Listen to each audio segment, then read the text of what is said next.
Hello, everybody, and a very, very warm welcome to you today. I am super excited. I'm here with my very special guest, Jan, from start to finish. Jan, how are you today? How are you doing? I'm great, Katie. Excited to be on the show. Thank you for inviting me. Oh, thank you so much for doing this. So, Jan is here with us today. Now, you probably have already read, he has moved his business up to doing over £1 million in the last 12 months. And Jan is here today to share that journey with us, to give us the backdrop, to give us the insights as to how he's transformed his recruitment business. So, if you're either a startup and you are at that point where you want to grow your business, or maybe your business that's already got a team and you're at a certain point, wherever your position starting point is right now, stay tuned, because over the next half an hour, Jan is going to be giving away some incredible insights that you can pick up and tactically put into your organization and start to get results from today onwards. So, Jan, thank you again so much for being here, and welcome. Thank you. You're most welcome. All right. So let's go back. You and I have known each other. I actually think, is it 2 years now? I think it's A definitely little over. I think my first call with you guys was like 2.5 years ago. Yeah. yeah, No, now longer. 3.5 years ago. longer, 3.5 And I years think, ago. yeah. Yeah, time flies. And I've seen so many positive changes that you've made to your business. And I've seen the journey you've gone on as well, Mhm. which has been incredibly exciting. Very fast progression. So tell us a little bit about, let's go back in time and tell us a little bit about the challenges that you were facing before we met, before we got to know you. Yeah. I think before we met, my first problem was that I was really alone. And I think the first thing that you always want is just to how to get clients. Mm. Because there's always I think a lot of us come from the background where we worked for other recruitment agencies. Mm. And so what you learn is do as many calls as you can. Yeah. And you need 10 touch points to get a client. You need to do as many calls as you can. Yeah. And it didn't work for me. And I was always trying to figure out what else I can do to get clients. And I really wanted to work with startups, and they don't like cold calls. Yeah. And so I was trying to get clients. And once that worked and I knew how to get clients, next thing was, okay, now I have to build up a team. That was the second big thing. And there I got major help from you guys. Okay. And I think a lot of people probably can relate to that right now, because that's still happening, isn't it? The way that people do, I mean, we were just discussing it, the way people do business development nowadays is so different to how, even how I did it back, 10 years ago when I was in recruitment, 8 years ago when I was in recruitment. The world has changed, hasn't it? And part of that has been COVID and how that's changed things. I mean, Mhm. positively, it's opened us up internationally, Mhm. because it means that we don't have to stay in certain geographical areas now. It's so much easier to do business across continents, across the world. And at the same time, you're talking there about cold calling, and we know that people just don't pick up the phone in today's world, Mhm. do they? So what have you noticed? What tactics have you taken into marketing and business development that have supported you to open up clients in the current space? Yeah, I think marketing and sales at the end of the day is still all about building up trust.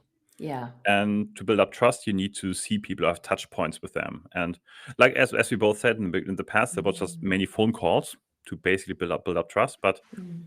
I ask myself, how can I have as many touch points as possible with as many people as possible in the least amount of time?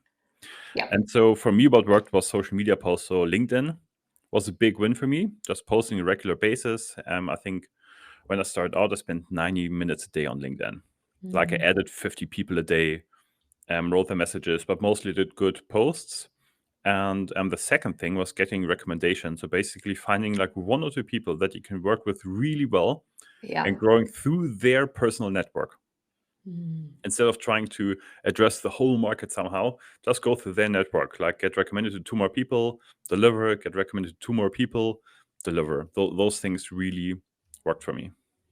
Yeah, that's interesting what you're talking about. We call this your fan club, where you hone in. You're right, because birds of a feather flock together, don't they? And I think it's sometimes it's very untapped, isn't it? Because a lot of people listening to this call, I imagine, listening to this session with us, have been in recruitment for a number of years and have got a really, really powerful network Hmm. of contacts, whether it's candidates, clients, both, that they don't realize are right there underneath their nose that actually could support them with, like you're saying, developing relationships with similar like-minded organizations or businesses and putting them in contact. So actually having a system behind how you do that can actually help you to make those contacts, grow those business connections, Yeah. and then move that relationship, build the trust, as you're saying, build the trust, and then move that relationship to the next level. Yeah, definitely. And I think it's all also about what the goal is of this. I mean, at the end of the day, all of this is like lead gen. You want to get leads. Mm, So mm, you want to have people who reach out to you and say, hey, we need XYZ. Like that's what you want. And what helped us a lot is to also get away from this, oh, you call the people and then you send them a black CV and then you hope they hire you and then you hope they sign a contract before an interview. But to really have to have a downward marketing is anything that generates leads, but then sales is closing those leads. So you actually right. set up 30 or 45-minute appointments with every single lead and you try to close them in that call. So, and I think that's also very different than what most people in recruitment do. True. But that has worked really well for us. Yeah. Absolutely, and it's exactly what I agree. What we teach and what we even use ourselves, which is Right. where you've got that attraction machine, which is going out and having, creating those leads, if you like. So Yeah. that's consistently, reliably on a day-to-day basis. Like you're saying, you're touching people. You've got this Hmm. touch point system that's happening in the background. That's the marketing funnel, Hmm. and then off the back of that, when somebody's ready, and of course, let's take a step back. You need to make sure that your messages speak to your avatar's pain points Yeah. and desires. And that's what you're talking about Yeah. building trust and making sure that what you're talking to people about is something that they actually want, not Yeah. necessarily Yeah. something that you think that they should purchase. Yeah. And then the client raises their hand, and then that then moves further across to what we call that conversion part of the business, the conversion Yeah. machine in recruitment, that then goes on to a sales call. Yes. Right. So right. So that has worked wonders for us. Brilliant. Excellent. And so that's systemized in the business. So that was step one for you. What Mhm. difference did that make just by having those two machines dialed in? I mean, when I think I did both of them most of the time in a business. I think it was more so about, so the change wasn't necessarily from doing it the old way to doing it this way, but just doing it this way Mm. bad and doing it this way Yeah. well. So just get better at it. But no, it has made all the difference. And also, what might be interesting is that we only do retained. So Yes. from the start, we've never done a pure success fee, not once since starting the business.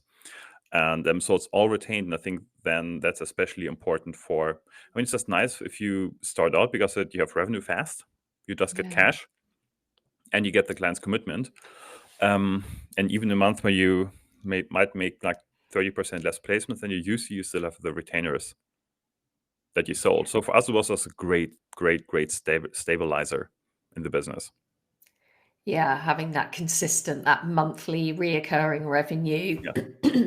knowing that you've got that predictability in your business versus those kind of yo-yo months, Yeah. which definitely makes a difference, doesn't it? So let's talk about how your team's structured as well, because Mhm. when we first met you, it was you, and then almost doing that sort of 360 process Yeah. Yeah. where you're doing everything, and Yeah. then you leverage your expertise and you change that model within the business. Talk to us a little bit about that and how that's now structured. Yeah. So the first thing I did was hire an assistant. So to get all the annoying little stuff away from me, like some email stuff, invoices, like basically Mhm. everything admin. And so I found somebody who's really good, Mm. and from there I started hiring recruiters. I think in the beginning, I always thought I have to hire like a lot of people really fast. So to have one marketing person, one salesperson, 5 recruiters, one admin person, like as fast as possible, to have somebody for every department. But what I did wrong is that it's better if you really set up processes first and then you hire somebody. Like you really need to know what you want to do, and then you hire someone to fill in. Like the same for sales, you can't just hire a salesperson without having proven processes of how you do sales. And so you really need to figure that out. So that I did that wrong first. Just hired, and not random people, but just hired people that I thought were good without having the processes dialed in first. And a big change was then also a year ago when I really took a step back and I thought, for the business, for the size that we are right now, and I think last year we did 700 or 800K. So I really saw, for the size that we have now, how many people do I actually need? And it turns out I did not need a full-time finance and HR person. I did not need 5 recruiters. I did not need a salesperson. So, I mean, the whole last year, when you already mentioned, or did you mention in this call the revenue from last year? No, tell us what. Yeah. So last year we did 1.1 million. And on average, I think we had like 2.5 recruiters. And 1 part-time person for ops and finance, 1 person for marketing and some consulting work. That's it. And so I think it's really good to dial it down and really see what's the smallest size that our business can be. Because then you get really effective and then you can grow really well, because everything is really healthy and efficient. Yeah. And what I'm hearing here is all about making sure those processes. So the difference, let's say, to be that lean, we have our saying, it's a great quote actually by Ferrari, is to make, the car go faster, you have to make it lighter. And so what you're talking about is that philosophy or that concept principle here, isn't it? Which is, okay, if I want to really streamline my business, contrary to what perhaps I have been taught or what I know, which is I need more clients, I need more candidates, I need more jobs, I need more team, I need more marketing spend, I need actually, the opposite is true, which is when I really streamline the business and work it and look at what are the core fundamentals that I need to have dialed in, that once I've got the processes and in its system and it's in place, and then that is really optimized, because I think, that's the other thing that you've really done this year. You've really optimized that process. I can actually have less people working that system and that process, but double my revenue. Yeah. No, I agree. I agree. It's about having the processes, but also having people who are really good. Because I think all of us, we have, if you can, if you try to remember like one person in your company or even in your past work history, one person who was an absolute superstar. If you think, what difference can one person actually make? And that also, but also at the same time, that many people don't make a great difference. And if you really try to only hire those people who really make a difference, or you don't hire, that's a big game changer. That's so interesting you say that, because it also, I can remember when I was in recruitment and possibly outside of that, where perhaps I had that sort of mindset of what's, not the value of somebody, but thinking, or maybe I could get somebody a little bit, dare I say the word cheaper, but maybe I could get somebody that's really cost effective here. And actually what can happen when we do that, when we're thinking about what they're going to cost versus the value or the return that I'm going to get, is we can then take somebody on board that maybe isn't at the right level of my business, or isn't going to add that kind of, like you're saying, that superstar status that can do 3 times what somebody else can do. And so you're talking about, in the same way as your processes need to be slick and the best. We want to make sure we're putting the right people on top of that to actually lead and work those processes. Yeah, definitely. And it's like day and night. I mean, I remember, I think 2 or 3 years ago, and we had one client, and we had 2 jobs with them. We just couldn't fill them. And I knew there was a really important client because in our industry, they're quite famous. And so I knew they could be great for marketing, great for reference, but we just couldn't fill the jobs. And then I hired one new person, and I think she had both of them filled within 3 weeks. When the other people had tried for 2 or 3 months, said, no candidates, people don't want to work there, it doesn't work. We have to do it. I don't know if we can work with that client anymore. They're difficult. Whatever the thing was. Like, she took 2 or 3 weeks, filled them all, done. And I mean, that's the difference that a really good person can do to your business. If you have the process dialed in, if you know what you're looking for, but that's the difference of a superstar and a normal average person. Yeah, and it's not accepting, it's knowing your worth and your value as well, isn't it? You're right in terms of what you were saying right at the beginning of our discussion around Yeah. referrals and that Yeah. relationship or that association with somebody who, let's say, is kudos in your sector or your market.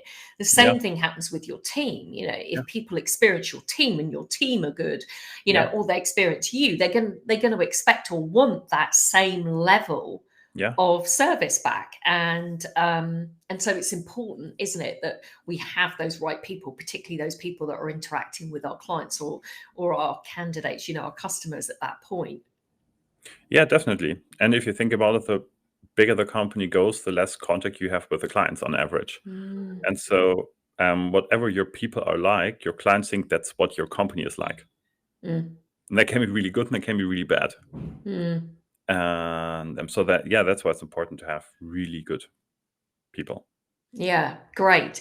And so that's something that you've really focused in on, and you've got a great team behind you Mhm. now. And like you say, we don't need to be lots of people. You Right. streamline that, and you've got the right people in place. What would be your thoughts or advice for people when it comes to management of those individuals, and making sure that you get the most out of people? What have you found? What have you put into your system, or what's worked best for you in terms of that strategy? Yeah. I mean, one thing is, even if I'm repeating myself, still first you need the right people. Yeah. Like, you cannot manage like silver into gold. I just recorded some Facebook ads for our business, and I brought the metaphor like, if you take a hot dog and you cut it into pieces and you put soy sauce on it, it's not sushi. And so even if you have a donkey and you train him as much as you can, it's not a racehorse. So first you need to have racehorses. You need to have absolute Okay. A players. You need to have the best. Otherwise, it's a vain effort. Mm. Otherwise, you might get, like, on a scale of 1 to 10, you might turn a 4 into a 5.5, Mm. but not into an 8, 9, 10. So So that's higher right. Yeah. yeah, and you can't fix it through management. You can't fix right hires through management. And but then when it comes to processes, I Yeah. think you need to have some kind of place, a knowledge Mm. hub where you can put all the data, Mm. videos, scripts. Like, you need to record your processes somewhere, Yep. and it needs to be the same place, of course. Not, you can't have everybody in the company follow different processes. So that's one thing. Like, write down how you do it, teach people on a regular basis, but then having weekly or even bi-weekly check-ins with KPIs, Yep. and really talk through them with your team, because then you know how well things are going. Because people might be saying, oh, things are really well, had a great week. And if you look like there's 1 or 2 candidate interviews and nothing else, and you wonder what kind of week are you talking about? And so it's really to look at things that are working well, and you can really see who's doing really well, because you might have people who send out 10 CVs or 11 CVs or even 20 to make a placement, and then you might have a person who needs 3 CVs to make a placement. Mm. So that's when you can really see, okay, what are they doing? And you put that into the processes, and you can just have to see, can the other people learn this or not? Yeah. So having processes that support that development of the individuals, making sure there's metrics, because I think, quite a few of us can put our hands up to say maybe we shy away from Mhm. that, Yeah. particularly if we've been that business owner that, got bashed over the head with metrics, KPIs in Yeah. previous lifetimes. You want that empowered culture, Yeah. and at the same time, there's a balance there, isn't there? Definitely. Because it still needs to be fun. You don't want to micromanage people. But Yeah. again, I think micromanagement happens only for two reasons. One is you're just a micromanager and you have to stop. And the other thing is you just don't have the right people. Right. So you need to actually look what people are doing. And you need Yeah. to see an improvement within 2 weeks. Yeah, I agree. Yeah.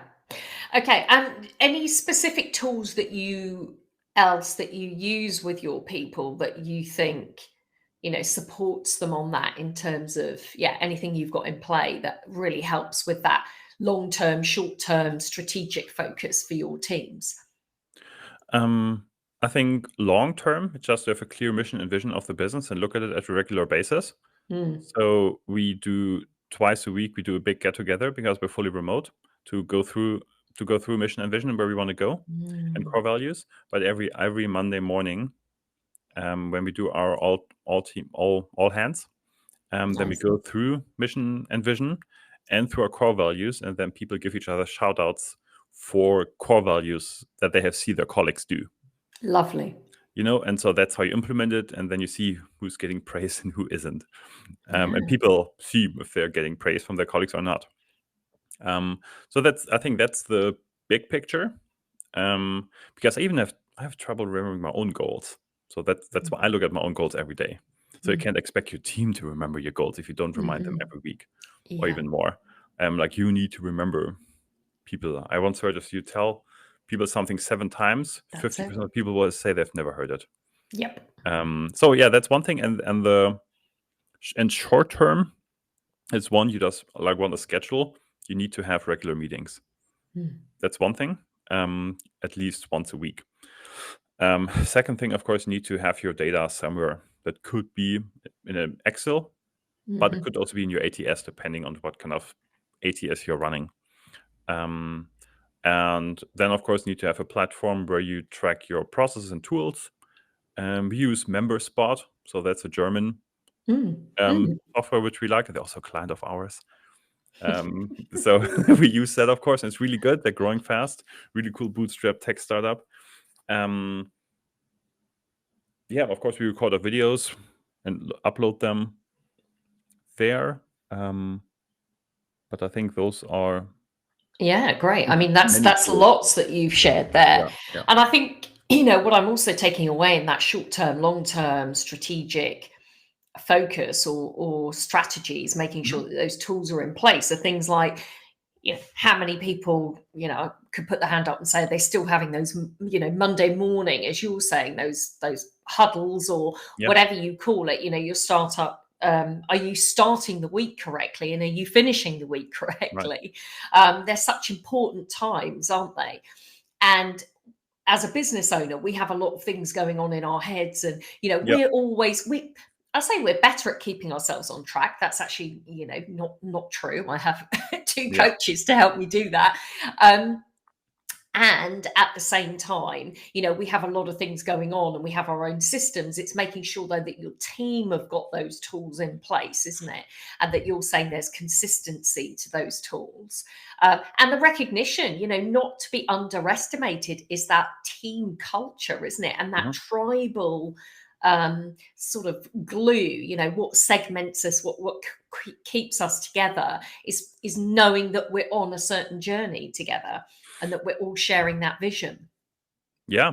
I mean, definitely. And I think most businesses, they couldn't tell you why they're doing Mm, what they're doing.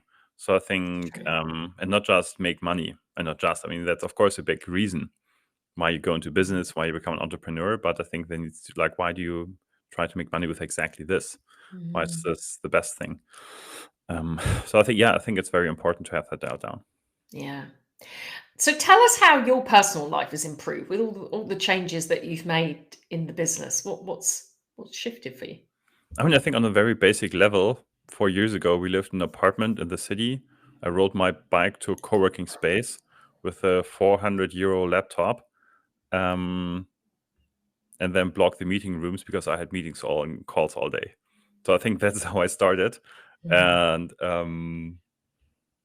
now, of course, it's easier because when your business grows, you can afford more. So now I drive a car, we live in a house, so it's just everything gets a little easier. That's just one really basic thing.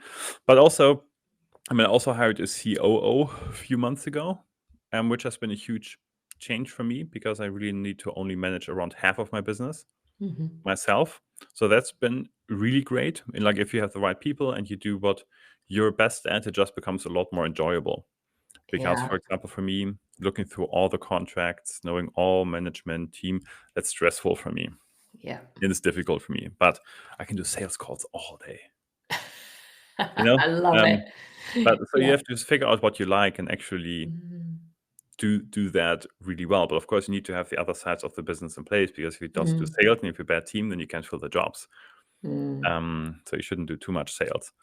But that was a big change for me, that I can really focus on what I like. And now, of course, I'm driving the business forward. I'm doing sales. But if I wouldn't work, 2 weeks ago, I got sick for a week. Like, the business is still working fine. Need to answer some messages, but that's it. I can get sick for a week. I could get sick for 2 weeks. I don't know if I can get sick for 3 months. Not at that point yet. But I can definitely get sick for 2 weeks. Or go on a sabbatical, or go on Yeah. holiday and Right. take time out with your girls. Right. And I can really do that, and the business is not dropping down while I'm gone. Yeah. So yeah, that's a big change. I can do what I enjoy. Things are easier. We make a lot more money.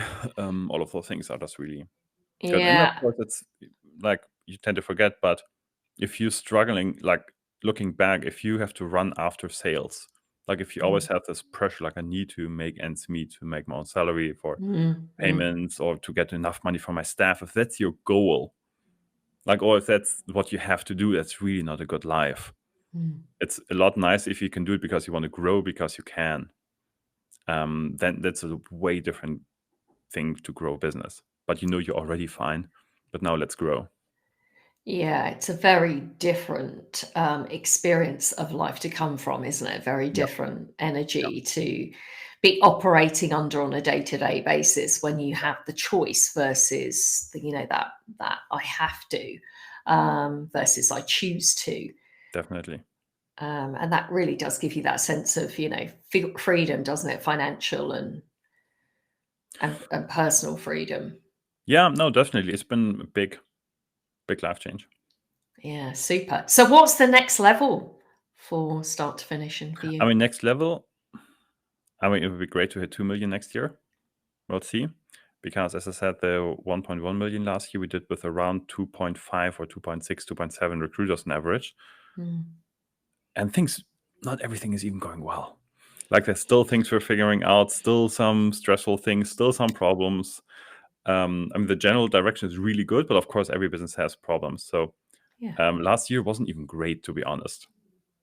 It was, but still, we managed to make 1.1 million with 2.5 people. So I think we can do around 2 million with 4 to 5 recruiters. That's what we would like to hit. That's excellent. Well, thank you. And thank you for sharing your journey. Any passing comments for anyone listening who, maybe they're in a similar position, maybe they're starting out, maybe they've got to that point where they've reached a bit of a ceiling. What would be your sort of passing advice to anybody listening that wants to grow their business? And maybe they've got to that point where they've reached a bit of a ceiling in that. Yeah, I think one thing is maybe even to dial back and to really focus on a few things, because Yeah. we really still only have like 2 ways that we get clients in.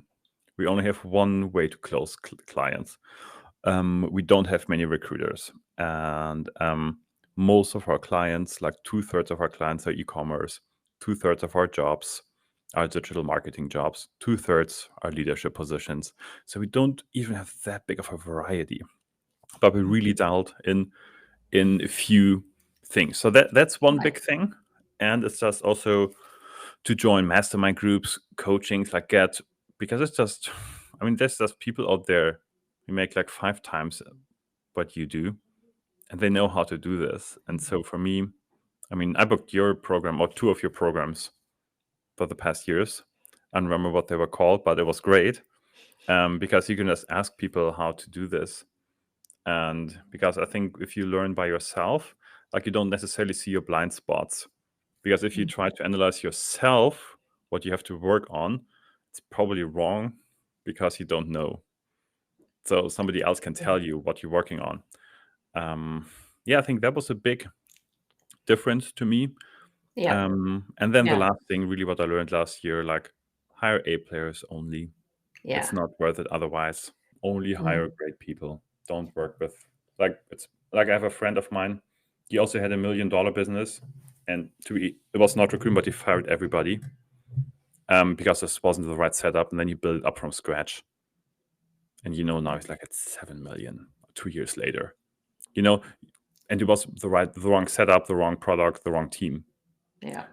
So I think that's a big thing. Just hire the really only great people, because otherwise, A-star people, simple systems, get your processes dialed in, then put the right people on top of that, make sure that you've got your processes documented, systemized, yeah, and streamline, keep it simple. Less yeah, is more.